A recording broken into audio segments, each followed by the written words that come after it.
அண்மைச் செய்தியை பார்த்துக் கொண்டிருக்கிறோம். திமுக ஆட்சியில் பெண்கள் துணிச்சலாக புகார் தருவதாக உயர்கல்வித்துறை அமைச்சர் கோவி செழியன் கூறியிருக்கிறார். சார் யார் என்று இல்லாத ஒன்றை கேட்டு அரசியல் ஆதாயம் தேடுவதாகவும் அமைச்சர் கூறியிருக்கிறார். திமுக ஆட்சியில் பெண்கள் துணிச்சலாக புகார் தருவதாக உயர்கல்வித்துறை அமைச்சர் கோவி செழியன் கூறியிருக்கக்கூடிய சூழலில் இது தொடர்பான முழு விவரங்களோடு செய்தியாளர் பாரி கார்த்திக் இணைப்பில் இருக்கிறார். பாரி கார்த்திக், வணக்கம்.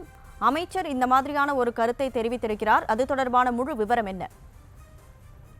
வணக்கம். முதலமைச்சராக இருந்தபோது 13 அப்பாவி பொதுமக்களை காக்கை துருவிகளைப் போல சுட்டுக் கொன்றுவிட்டு தற்போது டிவியை பார்த்து தெரிந்து கொண்ட எடப்பாடி பழனிசாமி இன்னும் திருந்தாமல் பத்திரிகைகளில் வந்த கிசுகிசுவை அடிப்படையாக வைத்து போராட்டம் என்ற பெயரில் மக்களை வாட்டி வதைக்கிறார் என்று உயர்கல்வித்துறை அமைச்சர் தெரிவித்திருக்கிறார். மேலும் திராவிட மாடல் ஆட்சியில் பெண்கள் உயர்கல்வி பயில்வது தொடர்ந்து அதிகரித்து வருகிறது என்றும் அதை சிதைக்கும் வகையில் சார் யார் என்று இல்லாத ஒன்றை கேட்டு அரசியல் தேடுகிறார் என்றும் தற்போது குற்றம் சாட்டியிருக்கிறார்.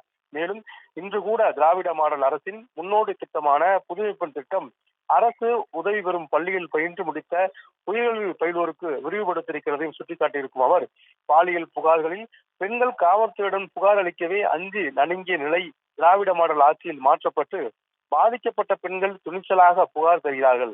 அவர்களை மீண்டும் அச்சுறுத்தும் விதமாக எடப்பாடி பழனிசாமியின் அறிக்கை அரசியலையும் போராட்ட நாடகத்தையும் மக்கள் பார்த்துக் கொண்டிருக்கிறார்கள் என்றும் தற்போது உயர்கல்வித்துறை அமைச்சர் கோவி செழியன் கருத்து தெரிவித்திருக்கிறார்.